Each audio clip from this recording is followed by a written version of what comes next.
셋째 날입니다. 셋째 날의 주제는 성인은 완전하지 않습니다.입니다. 옛날 초등학교 다닐 때, 주일학교 다닐 때, 지금보다 훨씬 조그마할 때 하느님이 무서웠습니다.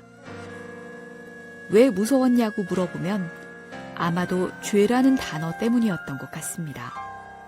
내가 잘못을 하면 하느님이 왠지 벌을 줄 것만 같았고 내가 죄를 저지르면 천벌을 받을 것만 같았습니다. 성당에 갔던 그 어느 날 미사를 마치면 바로 집으로 돌아오라는 어머니의 간절한 바람을 무시하고 친구들과 성당 뒷산에 놀러 갔습니다. 그러다가 친구 한 명이 자기가 사는 동네에 오락실이 생겼다는 겁니다. 그래서 그 친구와 함께 오락실에 갔습니다. 오락실에 가서 게임을 실컷 해야지 하는 생각으로 말입니다. 그 오락실을 가려면 차들이 다니는 도로를 가로질러 가야 했습니다. 저는 냅다 달렸습니다. 차가 오는 것도 보지 못하고 말입니다. 그러다가 차와 부딪혔고 갑자기 뭐가 번쩍하면서 저는 땅바닥에 나뒹굴었습니다. 한참 뒤 눈을 떠보니 저는 차 안에 실려가고 있었고 한쪽 발에는 신발이 없었습니다. 제 머릿속에 든 첫 번째 생각은 얼마 전에 산 새 신발인데 신발이 없어졌다. 이제 엄마한테 죽었구나 였습니다. 그렇게 병원에 실려갔고 생전 처음으로 엑스레이를 찍고 병실에 누웠습니다. 작은 동네에 교통사고가 나선 지 기자들이 와서 막 질문을 했습니다. 얼마간의 시간이 지난 뒤 어머니가 오셨습니다. 그리고 의사 선생님이 오셔서는 천만다행으로 타박상 말고는 다친 곳이 없습니다. 뇌진탕도 없는 것 같습니다. 하고 얘기했습니다. 그날 저는 어머니 등에 엎여서 집으로 왔습니다. 한사코 어머니에게 저는 괜찮아요, 걸을 수 있어요 라고 말했지만 집으로 돌아오는 내내 어머니 등에 엎여서 왔습니다. 그때처럼 따뜻한 체온을 다시 느낄 수는 없지만 어머니의 사랑을 느낄 수 있었습니다.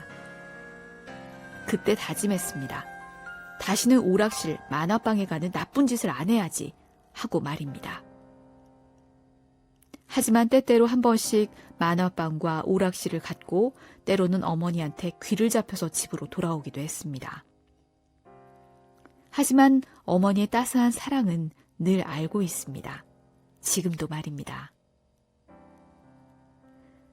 하느님 아버지는 우리의 부모님보다 우리를 더 사랑하십니다. 내가 알고 있든 알지 못하든 말입니다. 로마서 5장 20절에서 죄 많은 곳에 은총이 더욱 풍성하게 내렸습니다라고 바오로 사도는 말합니다. 내가 아무리 잘못을 많이 저지르고 아무리 죄가 겹겹이 쌓여 죄에 허덕여도 하느님은 그 모든 잘못과 죄를 없애주시기 위해 더 많은 은총을 나에게 내려주십니다. 첫째 날, 우리 옆집에 성인이 있다고 했습니다. 우리 옆집에 성인이 있다는 말은 다른 말로 나 역시 성인이라는 말입니다. 하지만 우리는 나는 성인도 아니고 성인도 될 수 없다고 생각합니다. 왜냐하면 나는 죄가 겹겹이 많고 늘 죄악에 허덕이고 잘못을 늘 저지르면서 살아간다고 생각하기 때문입니다. 그리고 성인, 성덕이라는 말은 왠지 완전한 사람에게만 사용할 수 있다고 생각하고 나 스스로 생각해보면 나는 완전하지도 않고 완전해질 수도 없다고 생각하기 때문입니다. 하지만 내가 죄로부터 완전히 자유로울 수 없듯이 성인들도 죄로부터 완전히 자유로운 존재들은 아닙니다. 사실 완전할 것만 같은 성인의 삶에서도 완전하지 않은 너무나도 인간적인 삶의 부분들을 볼 수 있습니다. 우리가 성인이 완전하다고 말하는 것은 예수님의 삶을 반영하기 위해 성인들이 노력한 부분들 때문입니다. 히포의 주교 아우구스티노 성인을 예로 들어보자면 그의 젊은 시절 삶은 방탕 그 자체였습니다.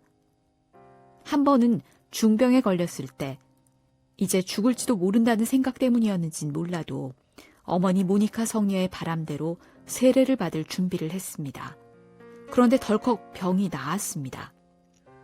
만약 우리였다면 세례를 준비하기에 하느님께서 기적을 일으켰다고 하면서 세례를 받을 준비를 더 열심히 했을 겁니다.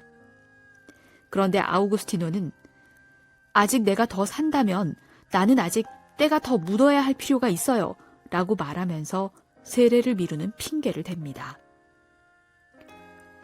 유학하다가 귀향해서는 온 동네의 젊은 처자들뿐 아니라 유부녀들과도 연문을 뿌리기도 했습니다. 한 번은 로마에 가고 싶어서 준비를 하던 중에 어머니 모니카가 계속 따라다니자 어머니 저 안 떠나요. 친구들 배웅만 하고 올게요. 어머니는 경당에서 잠시 기도하세요. 하고서는 어머니를 경당에 버려둔 채 로마로 떠나기도 했습니다. 하지만 회개한 뒤 아우구스티노 성인의 삶은 달라졌습니다. 그래서 우리는 그를 성인이라고 부릅니다. 나 역시, 우리 역시 완전하지 않지만 성인이 될 수 있습니다. 내가 내 안에 있는 예수님을 닮은 삶의 일부분이라도 살아간다면 말입니다.